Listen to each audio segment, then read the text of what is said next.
তাহলে কি আমি ওনার জন্য এইটুকু করতে পারি না? আমারও তো ওনার জন্য কিছু করা উচিত, তাই না? হ্যাঁ হ্যাঁ, করো করো, তোমার যা মনে হয় তাই করো, কিন্তু এসব কথা আমাদের শোনাচ্ছ কেন? যদি তোমরা দুজন আমাকে মায়ের পছন্দ অপছন্দ না বলো, তাহলে আমি এই প্ল্যান কি করে করব? কিন্তু আমরা তোমাকে কেন বলবো? আর তোমার কি ভরসা আছে কখন কি দোষ আমাদের উপরেই চাপিয়ে দেবে? আমরা ফেসে যাব। বড় মা আমাদের শুধু শুধু কথা শোনান তোমার জন্য। না বাবা না, আমরা তোমার সাহায্য করব না, তাই না দিদি? হ্যাঁ রিঙ্কি, আমরা ওকে কিছু বলবো না। না রাম রাম রাম, এগুলো তোমরা কি বলছো?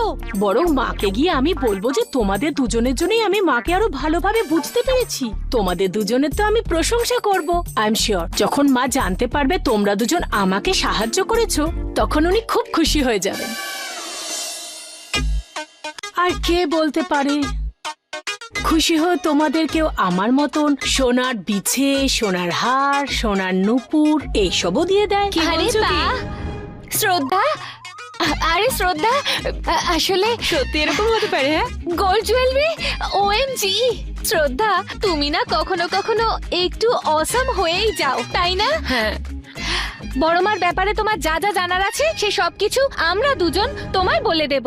চলো জিজ্ঞাসা করো। ঠিক আছে, তাহলে সবার প্রথম আমার প্রশ্ন হচ্ছে কোন মিষ্টি মায়ের বেশি ভালো লাগে? মানে যখন আমি পার্টি অর্গানাইজ করব তখন মায়ের ফেভারিট মিষ্টি অর্ডার করি। ব্যাস এইটুকুনি কথা। আরে বড় মা তো বেসনের বড় বড় লাড্ডু খেতে খুব পছন্দ করে। যদি ওনার সামনে লাড্ডু রেখে দাও না, তাহলে পৃথিবীর কোনো জিনিস ওনার আর দরকার হবে না। বুঝতে আর পারলে? ওনার ফেভারিট কালার? রেড। তুমি কখনো নোটিস করোনি বড়মার কাছে যা শাড়ি আছে না তার মধ্যে ম্যাক্সিমাম রেড কালারে? এক্স্যাক্টলি প্রীতি বৌদি, ইউ আর টু গুড। আমার থার্ড কোয়েশ্চেন এটা হলো যে মায়ের সব থেকে কোন জিনিসটা খারাপ লাগে? মানে এমন কোন জিনিস যেটা মা সবচেয়ে বেশি ঘৃণা করে? থেমে থেমে যে জিনিস চলে, বড় মার না এইসব জিনিস খুব অপছন্দ। হ্যাঁ, যারা আটকে আটকে কথা বলে বড়মা তাদের সব